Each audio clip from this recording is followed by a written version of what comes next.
The pandemic may prove to be one of the best things that ever happened to the church, because I think the pandemic has helped us to realize what really is important, what a church is, what a church isn't.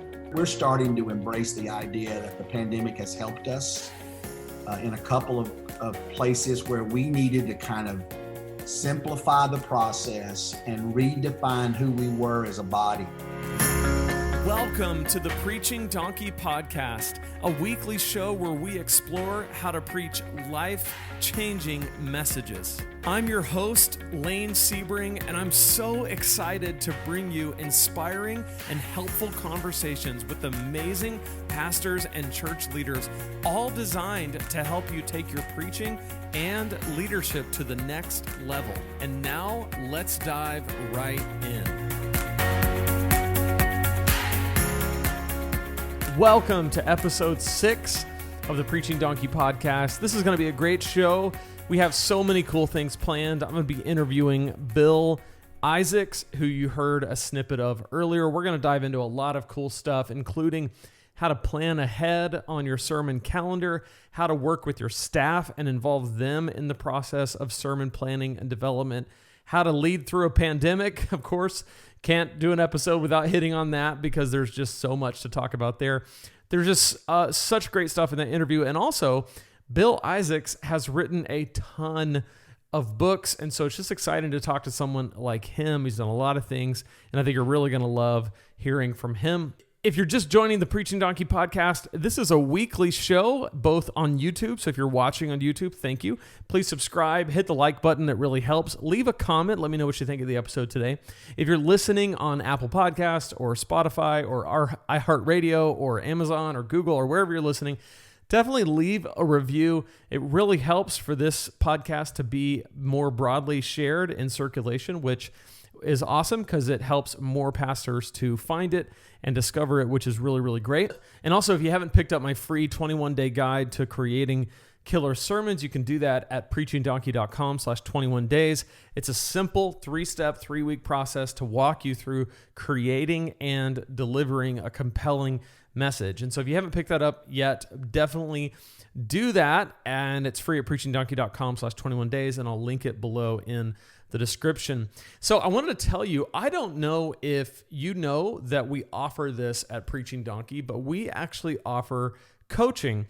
And the types of coaching that we do is either one-on-one coaching with me or sermon evaluation. So if you go to preachingdonkey.com/coaching, you can find all of this there. But I wanted to read you what Bob Griffith said. He was somebody that I did a sermon evaluation with, which you can find at preachingdonkey.com/sermon eval, or just go to preachingdonkey.com/coaching. And he said this: Lane provided comprehensive feedback and coaching on my preaching style that has helped me fine-tune my content, approach, and impact. So thankful to have someone like Lane that pours into the important work of preaching the gospel. So really loved working with him and have loved working with all of the pastors that I've worked with on this. And so I would encourage you, if you are at a place where you just want to get to the next level, you don't have a ton of time necessarily to invest, but you just need someone with an extra set of eyes to take a look at what you're doing. What you do is you send me a message, I watch it, I write extensive notes about what I think you did well, what I think you could improve. I tell you why. And then I share that with you in a Google Doc. You have plenty of time to read it. And then we jump on a Zoom call together where you can ask me anything about my observations, and I'll kind of walk you through each one and give you a game plan for how to take your next sermon to the next level. And so it's been really helpful. It's helpful for Bob. It's been helpful for others. And so if you're interested in that, again, go to preachingdonkey.com/coaching or preachingdonkey.com/sermon eval. The other type of coaching I do is more one-on-one that goes for a period of time. If you want more than one session, you can look into that there. So Kanye West is in the news again. And at the time of this recording, this episode's going to post a little bit later than when I'm recording this, but I'm reading an article here at Christian Post. Kanye West to launch a gospel university to train singers. Kanye West made an appearance on the Joe Rogan Experience and revealed that he's launching a gospel university. West talked for nearly 3 hours about his relationships with God, the music industry, his presidential run, abortion, racism, and wanting to lead a free world. In the episode, he also disclosed that he would be reimagining gospel singing and launching a university. The songs that we're doing, quote from West, the songs that we're doing at Sunday service is basically my book of hymns for the future of the gospel university that I'm creating, West told Rogan. I've envisioned and will manifest a 200,000 seat stadium circular with 100,000 gospel singers. West, who has always been a visionary, likened his university to the type of training one would receive when training for the Olympics or professional sports. People will go into this university and they will train the way a Russian Olympic swimmer does. Picture like they will be in the pool 6 days a week at least, if not 7 days, he explained. The Chicago native explained that people who sing for the church do so voluntarily as a tithe or pro bono. People don't practice that as much as we practice going to studio to rap or practice playing basketball for the NBA. West continued, it's making the NBA, so to say, the Coliseum for God. Have you heard like soccer chants with 60,000 people? I envision that for God, 100,000 people sometimes singing in harmony. You know, this is interesting. Kanye, obviously, throughout the last year or so, has been in the news a lot when he became very public with his faith and started doing the Sunday services. And I haven't really commented much on it because I just haven't had anything to add to the conversation other than there's a couple of things that I love about this. I love the big vision. I love the idea of I want to see 200,000 people in a Coliseum. I don't even know if there's a single venue that seats 200,000 people, except maybe really large NASCAR stadiums. But I mean, here in Knoxville, we have Neyland Stadium, which I think is 106,000, and it's an iconic stadium. So very large, 200,000 seats with 100,000 trained singers. That's a cool vision. I just think that's kind of neat. I love that he's got a vision to do something pretty remarkable. He's always thought very big. He's always done big things. And so who knows? Maybe he'll do it. I don't know. I think it could be really cool. And I'd love to hear what you think. Let me know in the comments. What if you're watching on YouTube? What do you think about Kanye West and his whole faith journey? Because you've probably followed it. This isn't the first you've heard of it. But what do you think about him and the Sunday services and what he has done since becoming very public with his conversion, or not necessarily conversion, as he talks about having been a Christian for a while, but his kind of rekindling of the passion that he has for Christianity. So that's Kanye West. That's what's going on right now in the news. And I want to kind of transition to the interview that we have today. I interviewed Bill Isaacs, and I loved this interview. I had such a good time talking to him. He has been in ministry for 40 years. He's pastored a lot of churches. He's been an evangelist. He's been a bishop in his denomination. He's written a lot of books. And so in this interview, he's going to share some really helpful insights and wisdom into some very practical best practices for preaching, some things to keep in mind when you're working with your staff, how to lead through a pandemic, all of those kinds of things. And also, he's going to go into what his church has learned through the process of this pandemic, which I think is very helpful for us to glean something from. So without any further delay, let's go to the interview with Bill Isaacs. Bill Isaacs, it's so awesome to have you on the show today. Thank you so much for doing this. Blaine, thank you. It's an honor and a privilege to be invited, and I look forward to our discussions. Well, I appreciate that. So you are the pastor at Lake Erie Church. You've also written a whole lot of books. You're a consultant and coach for pastors at the Center for Pastoral Excellence. So you've done a whole lot in ministry. We're going to get into some more of that later. But can you take us back and tell us where you came from, kind of what got you into ministry and what got you to the place that you're at now? Well, it's hard to believe it's been more than 40 years ago. I am the son of a pastor. I'm the grandson of a pastor. But I grew up in the home of a pastor, and I love the local church. I have a I have a fire and a passion about the local church. I went off to college, but not necessarily to be in the ministry. I actually wanted to be a teacher. So I started that journey, and somewhere in the middle of that educational experience, I just decided that I needed to really, buy into what God was doing in me, and I began to preach and evangelize and travel the United States, and a lot in the West, Colorado, Wyoming, Utah, that area out there. And it was there that I kind of found my voice, came to that, that authentic conviction. God wanted me, and He wanted me for who I was. And so, like I say, that's been more than 40 years ago. And that journey has just taken me. I've lived everywhere in the United States. I've served the tribe that I'm a part of, which is the Church of God. I've served as a bishop. I've served as a youth director. I've been a pastor. Of course, I started out as an evangelist. And now I've come full circle. About 18 months ago, my wife and I took this church in Perry, Ohio. She actually had grown up in this church, but the church was going through a leadership transition, and I was asked to come on an interim basis. And what happens with interim situations, they end up being full-time, and I fell in love with the church, the area. And so, we've been here since that time. So it's kind of a dual thing. I work with the Center for Pastoral Excellence out of our seminary, but I work from home, and then, of course, pastor the church. And so it's a great experience for me. We're having a blast. This will be, unless something dramatically happens, this will be my last church. And I'm excited about the journey that we're on. Yeah. That's awesome. So, in our conversations leading into this interview, we talked a little bit about your calendaring process. And I'd love for you to share with those listening, how do you think about planning the calendar year for your preaching? What things do you take into consideration? Kind of help us think through that.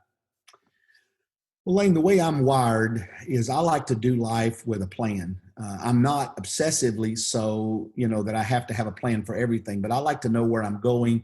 I tend to lean a little bit toward that forward thought, that what's going to be coming up, what's taking place.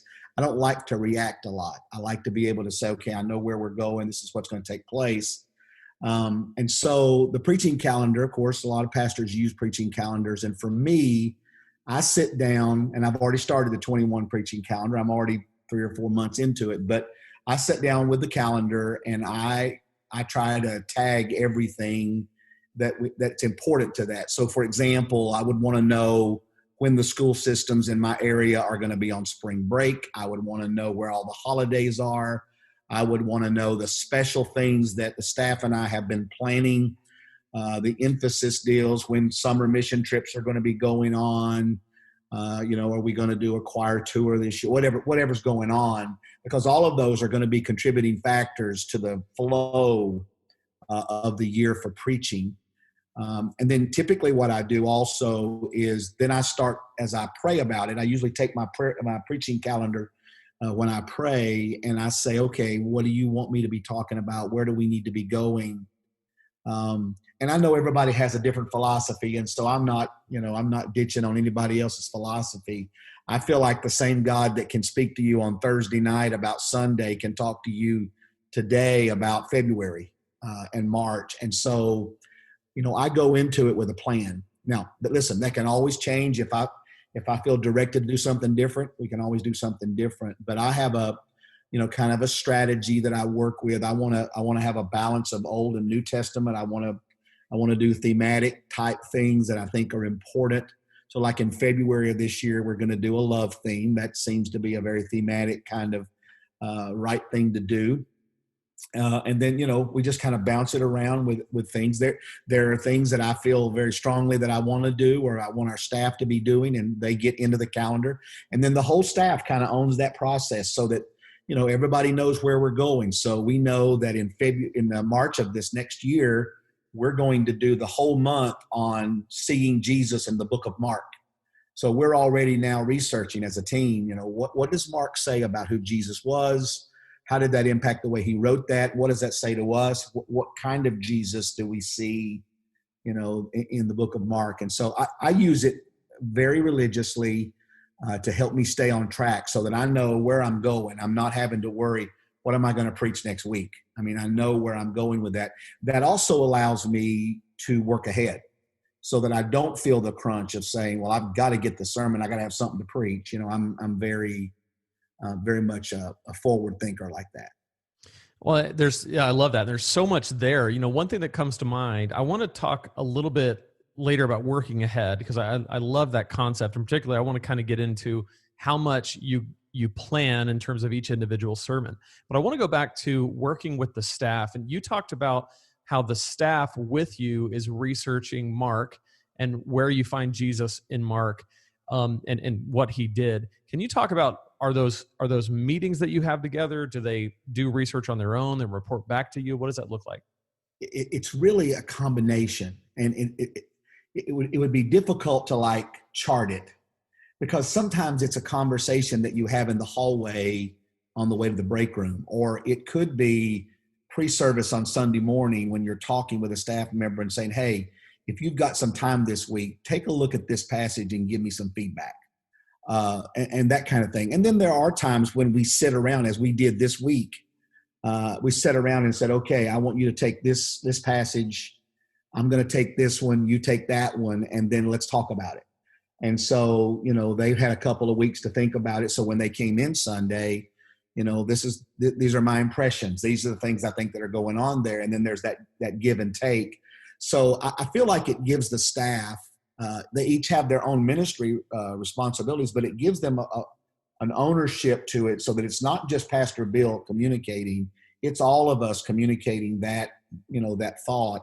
So, I think it's interesting. Sometimes I'll see them sitting in the audience and they'll smile, and I'll know that the reason that they're smiling is that that's what they told me, and that made it into the sermon, the thought that they had, or the research that they brought, or the concept that they pitched to me, made it. And it, obviously it feels good to hear that. So I try to make it as integrated as possible. And some staff members are much more into that. So those are the ones you're leaning into, and the others, they'll do it if you need them to, but it's not really a passion for them. So they may get less engagement there. Well, I love that, because not only does it bring the investment of the whole staff into what's being communicated from the pulpit, which I think is really healthy. And like you said, it's very satisfying to them to know that something they said, something they contributed became a part of it. So you got buy-in. But I would imagine that for you, you don't have to rely as much on your personal experience for every illustration, every example, every thought, every insight. So can you talk about the benefit of broadening that out to these people and what it does for you as a preacher? Yeah. So, if you believe in the fivefold ministry, then you believe that all of those gifts are there to edify the body. So what I don't want to do is I don't want to lead a personality-driven church in which every great idea comes out of my head. So, in that body, I think there's protection.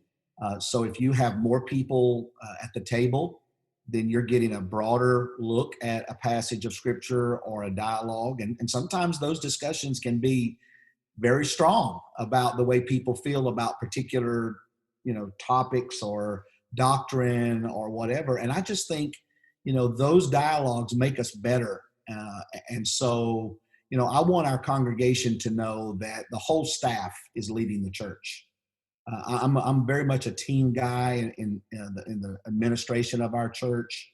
I mean, I know when it's time for me to make a decision to be the leader in the room, but at the same time, I'm trying to build future leaders too. I mean, some of the guys and girls on my staff, they're going to be pastors one day.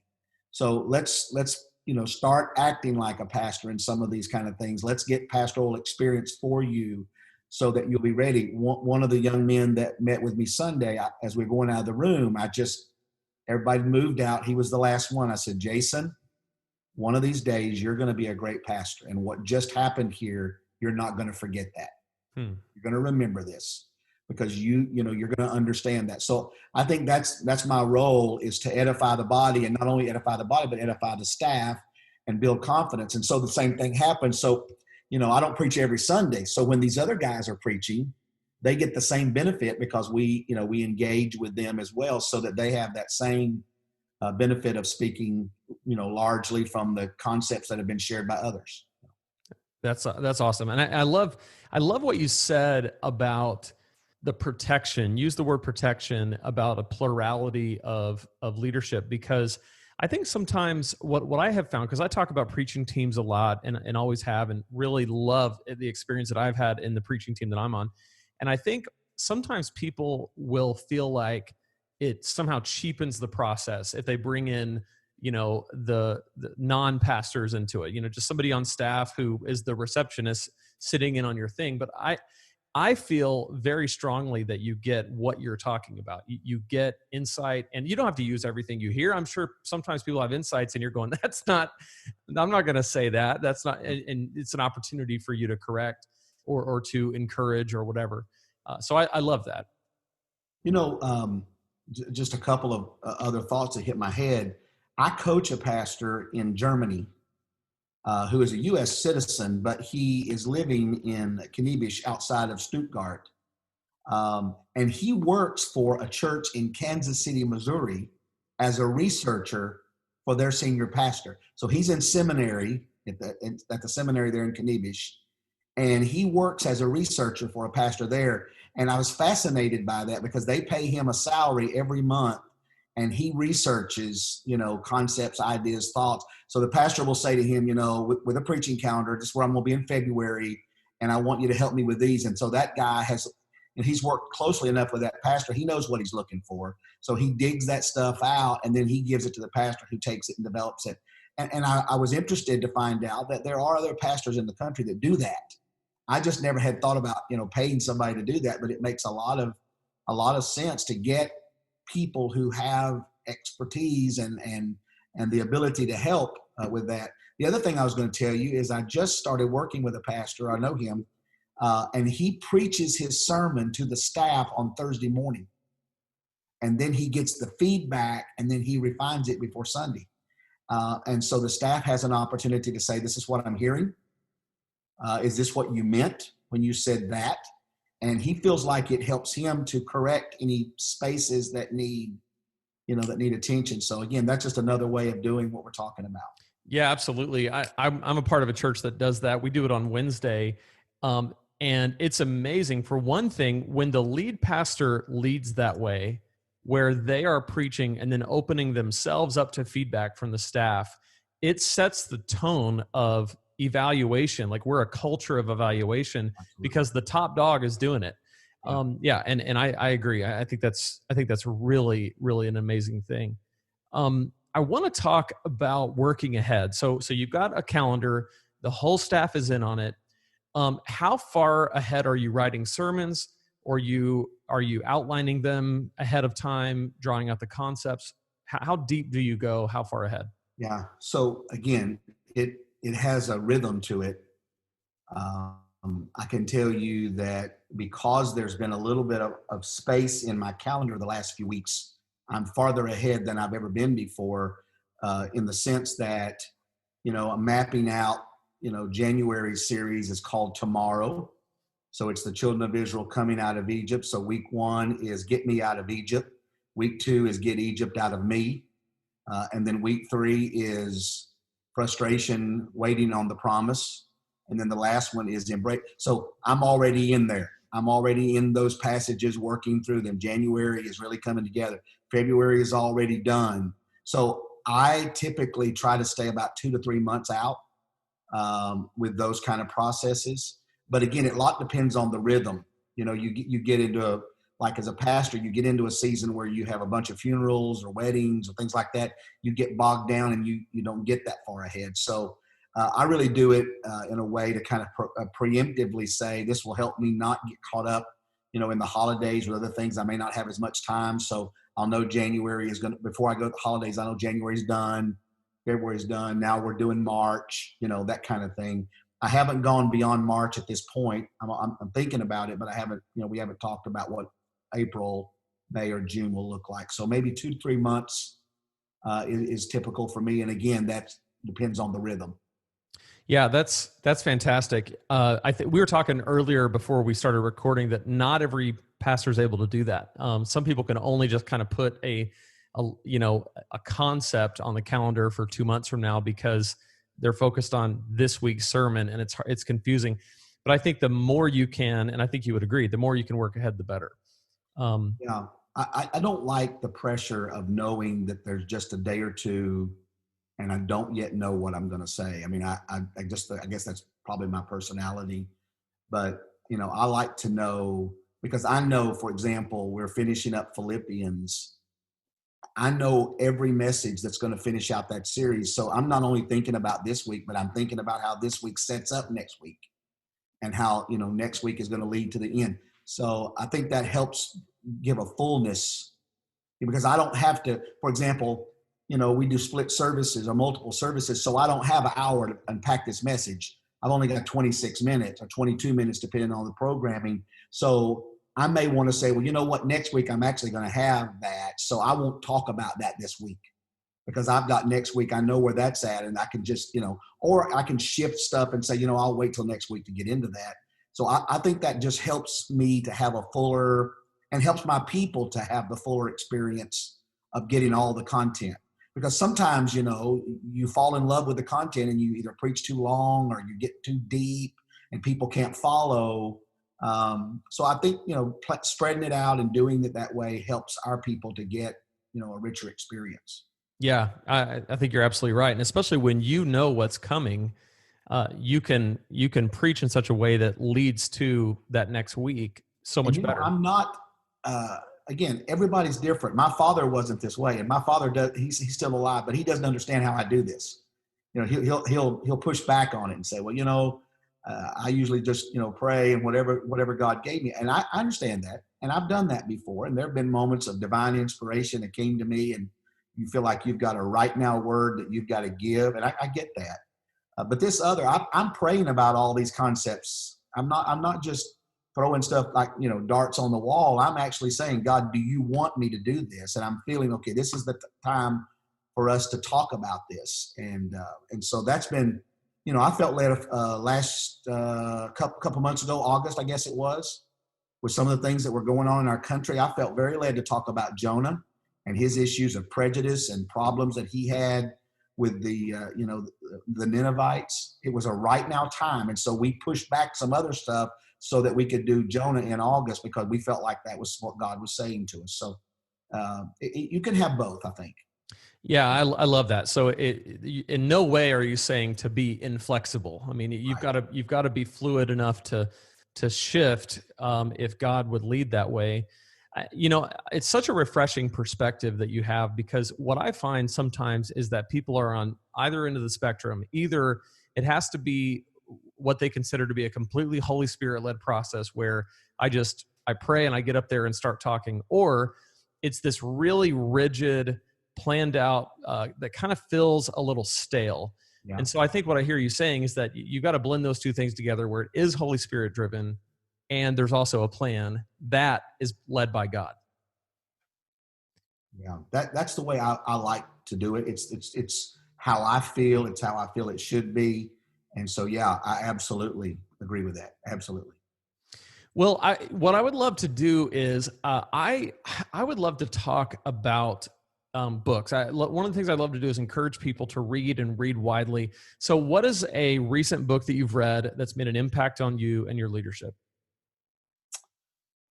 Well, our staff just got through reading Atomic Habits by James Clear. It was recommended to me by one of my sons, who's a pastor, that his staff had gone through it. We had just finished Mark Batterson's book. We had read through the Circle of Prayer. And so we were looking for something else. Now, Atomic Habits is not a religious book necessarily. It's secularly done, more of a business book. But I felt like our team needed to kind of refocus on priorities and, maybe fight for some focus and clarity. And so we did that book together. I did it first, and then then the staff did it. So I would say that's the most recent thing that I've been reading that's impacting my leadership profile and performance. Well, I love Atomic Habits. I'm a huge fan of it, and I highly recommend it to our listeners. When you think about the priorities and the focus and clarity that your staff needed, could you get into what some of those were and maybe what you saw as a result of that exercise going through that book? Yeah. So when I was reading the book, one of the things that Mr. Clear talks about that really helped me was how, and this may not be the way he worded it, but this is the way that I worded it, the concept of how distraction impacts performance. Uh, I, in one of the chapters, I can't remember which one it was, but he talks about, if a plane leaves Los Angeles, California, headed to New York City, and it deviates by just 3%, it ends up in Washington, D.C. So, and so what I'm telling our team is that you can get distracted with even in good things, but it throws you off track. So, if you're going in this direction and you just start veering out a little bit, before long, you're way out here and you're off that point. So we talk a lot about, are we being distracted by this? Because in a church our size, we have about 250 people. There's a lot of moving parts, a lot of things happening week to week. And it's real easy sometimes for staff members to come into a meeting and bring their stuff with them, and it can distract the whole staff. And so this fight for focus and clarity is something that we have to say, okay, we're not going to go down that road because it's not what God has called us to do. There are other churches that do that well. Let's recommend that other church to them. Let's not let ourselves get distracted, because I think churches get full. When I was a bishop, I would go to churches. You'd have a church of 50 people. You'd go in and you'd look at their ministry bulletin. They got 23 ministries going. Well, there's no way a church that small can be that focused. And what happens is you get all this random programming going on, and it's sucking the life out of the big concepts that you're trying to do. So the book really helped. I think it did. I hope it does.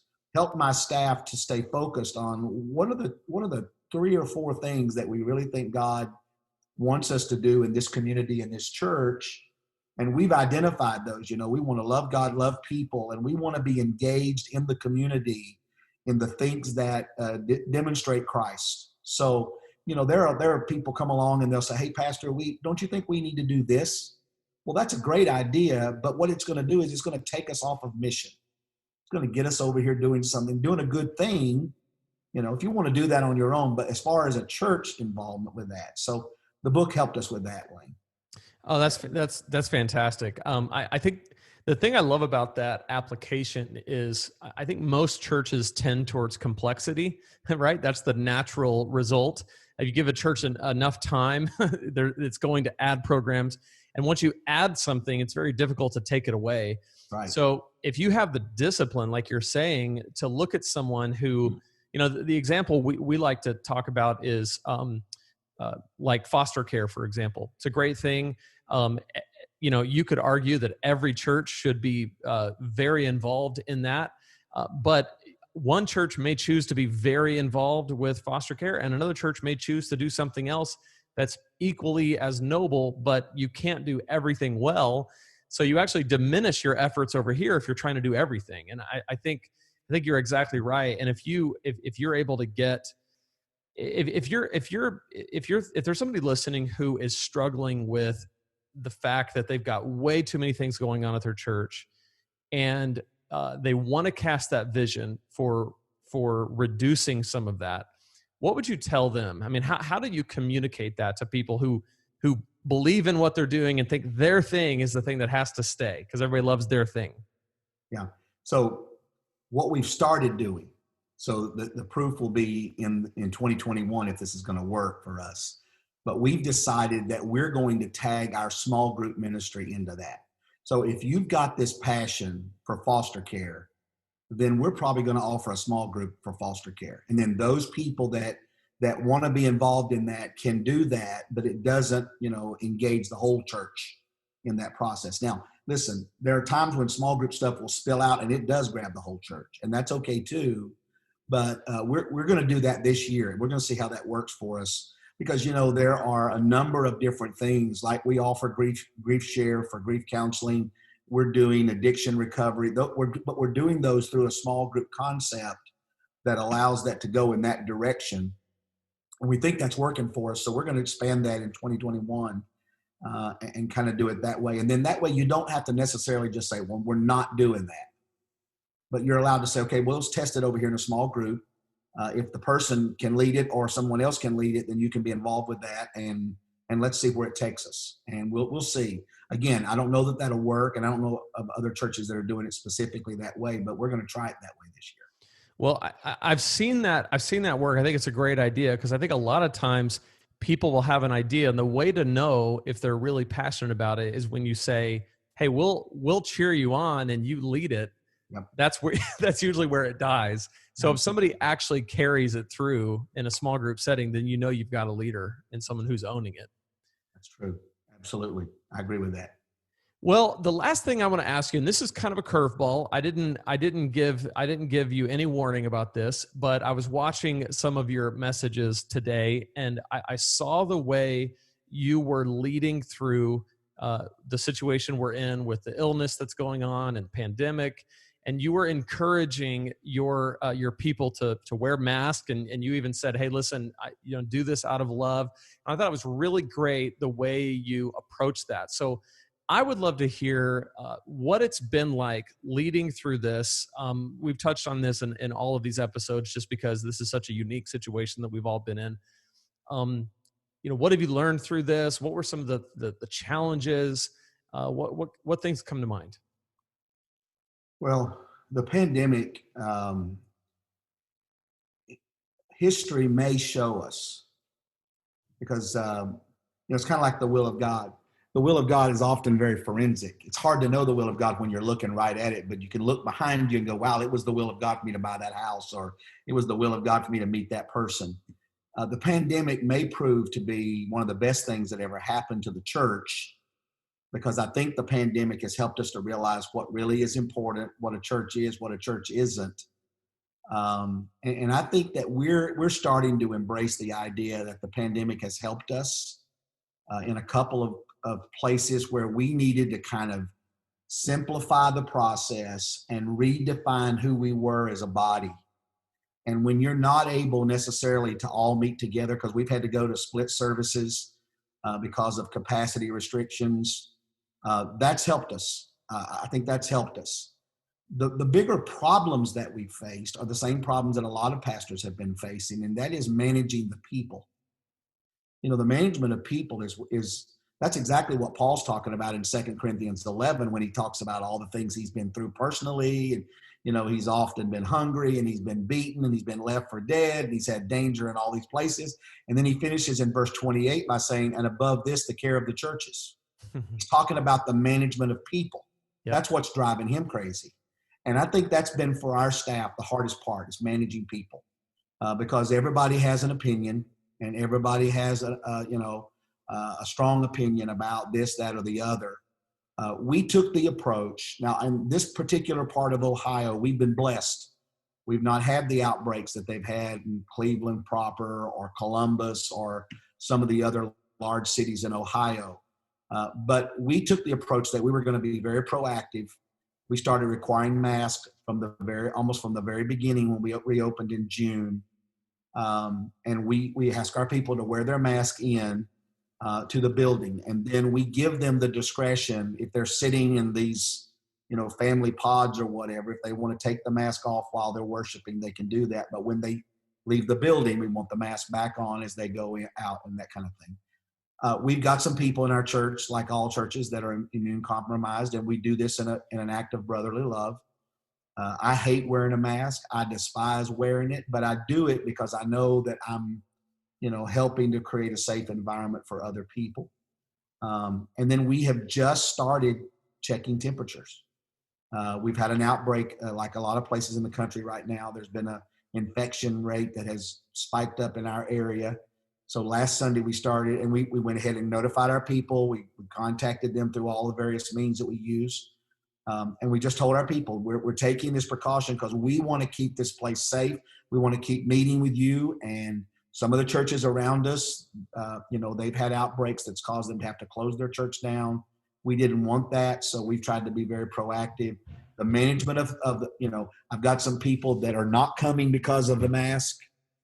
I've got some people that are not coming because the doctors have told them to stay away. And so, all those personalities, I've got some people that fuss because the people don't wear the mask. It's kind of like a pastor I coach who did a survey in his church when he was trying to reopen. 50% of his people said, we won't come back if you make us wear a mask. 50% said, we're not coming back if you don't require a mask. And he's like, what do I do? I said, well, I think you're now going to have two services. You're going to have a service for the mask wearers and a service for the non-mask wearers. I think every pastor has just learned how to be adaptable to that. And so I think that's helped us. That's helped us to be more flexible. There's been a lot of frustration, a lot of exhaustion with it. But God's been so faithful, Lane. Our church has done very well, and I'm very grateful for it. I think it's a testimony to the leadership that bought in early and said, hey, we're going to do this together. We're going to take our time. We did not reopen kids ministry immediately, but we took our time through that, and everybody did a good job. We surveyed our people from time to time just to catch everybody's, where everybody was, and for that part, we're thankful. So we've got a good report coming out of this. I hope this will be over soon for everybody, so that I think we can move forward from this. But we're a bit as we've gone through it. Well, I love that, and I love how you talked about how it's been a good thing. I think a lot of times we can look at lower attendance. A lot of churches are at 35% in-person attendance of what they used to be. But what you said about how it's really helped us remember what a church is and what our priorities should be. I have seen that time and time and time again, and I think you're right. I think time will tell. But I think this could be one of the best things. I mean, clearly, it's been a tragedy in a lot of ways. So I'm not making light of that. I'm just saying that for the church, what has happened could be one of the best things that has happened for what you've just described. I mean, people staying on mission. I think it's taught us something too. I mean, you start thinking about what a post-pandemic church environment's going to be. The people that fought us about wanting to reopen the churches were our boomers. It wasn't the millennials. It wasn't the Gen Xers. That's been the biggest surprise for me, because I thought it was families that would say we need the church open, but they don't. And they're the ones that are using your online and your digital experiences and expressions. But it's your older people that want to get back in church. That's their identity with that. And so that's changing the way that we're thinking, and we're trying to learn our way through this as to how much we need to invest in digital and online experiences and expressions, and how do we push the gospel out there, in a way that, reaches the world. Very quickly, I was sitting there one day while we were recording an online service back in April, and I was remembering as a boy in my dad's church that I used to hear preachers come by and they would preach that verse, this gospel of the kingdom shall be preached in all the world for a witness, and then the end will come. And I used to think as a kid, how in the world are they going to do that? But from our sanctuary, we're preaching the gospel to the nations of the world, and we're seeing the engagement of people that we could never have gone to and reached. So, maybe this pandemic has forced the church to take a look at the Great Commission a different way, to utilize the tools and technology that's there to help us reach a world that still needs to know about Jesus. And that's a good thing. In the end, that's a good thing. Yeah, that's awesome. I love it. Well, I want to point people towards you so they can learn more from you. You've written a lot of books. One of the ones that I was looking at is called Be the Leader. I know that you have, and I'll link to that below if you're watching on YouTube, and I'll put it on the website if you're listening on your favorite podcast player. But tell me about your next book that you're about to write, or that you're writing currently. I'm hoping by Christmas that the new book will be out. It's going to be called More: A Relentless Pursuit of Jesus. It's an exchange or a discourse in the book of Philippians and Paul's, never satisfied approach that there's always more of Jesus that I can discover. It's like peeling an onion. Every time you peel it back, there's more. And he seems to say that. He said, all these other things, they don't matter to me. I just want more of him. I want to be more engaged with him. I literally want to feel the pain and the suffering and all of that, because I want to know more. And so I'm excited about it. It's going to hopefully be ready by Christmas. But it's just, how do you build those kind of systems in your life that just relentlessly and never give up the pursuit of knowing him. And so that'll be the new book. But Be the Leader has been a great book. It's the story of Nehemiah and how leadership impacts a community and a culture and how it changes, people. That's a great story there. And I loved writing that book. Right before that, if I could pitch one book, Sure. Right in front of that book is the book, I Want What God Wants. I wrote that book with my son, Jason, who's a pastor in Louisville, Kentucky. It started out as a story about his little girl who when she was first born, her head was just larger. And we thought perhaps there might be something wrong. And when we were praying over that, we were all praying that prayer, Lord, we want what you want. And it led me on a journey to read the Bible in a different way. And what I discovered is what God wants is he wants obedience. He wants me to be obedient. And if I'll be obedient, then he'll bless me and he'll bless what I have. So we wrote that book about how obedience transforms you. And it's been a great seller too. It's a great book. So highly recommend that. Wow. That's awesome. I definitely encourage anyone watching to go check out Bill Isaac's books on on Amazon. Lots of great titles. Those 3 would be really great to pick up. And you can find him, Bill Isaac's on Facebook, Bishop Bill on Twitter. And then you also provide your email address. Do you care if I share that? Absolutely. That's fine. It's the best way to reach me, probably. Yeah. So bill@forwardleadership.org if you want to connect more with Pastor Bill. Thank you so much for coming on. What an honor. It's an honor. Thank you so much for what you're doing for pastors. I love pastors and I love what you're doing for pastors. I appreciate that. Thank you very much. This has been an awesome conversation and I'd love to have you back on sometime soon. Absolutely. Well, as you can see, that was an incredible interview and I'm so appreciative of Bill for doing that.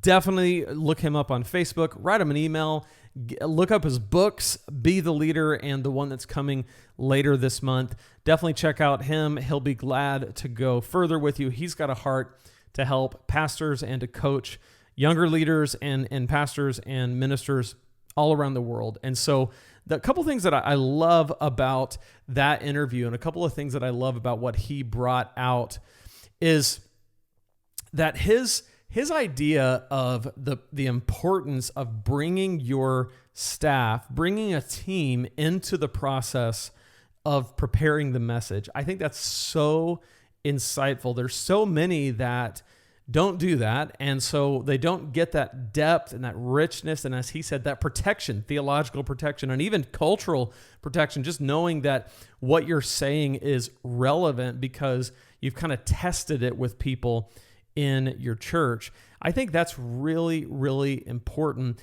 And then I love his emphasis on the pandemic, not necessarily in itself being a positive thing. Obviously, it's been tragic. However, God can use anything. And so the recognition that even though this has been challenging, and even though it's been something different for all of us, it could be something that we look back on and say, this is when we started to get it as a church. This is when we started to turn a corner and things began to change in a positive way because we got more focused. And so I love that. I hope that you can take away from that. I hope that's encouraging to you. And be sure to look him up. Like I said, share this episode with your friends. Be sure to subscribe, leave a rating and review. I really appreciate it when you do that. And again, if you decide that you want coaching or a sermon eval, check us out, preachingdonkey.com/coaching. And I will see you in the next episode. But until then, remember, if God can speak through a donkey, he can speak through you, and he can speak through me. We'll see you next time here on the Preaching Donkey Podcast.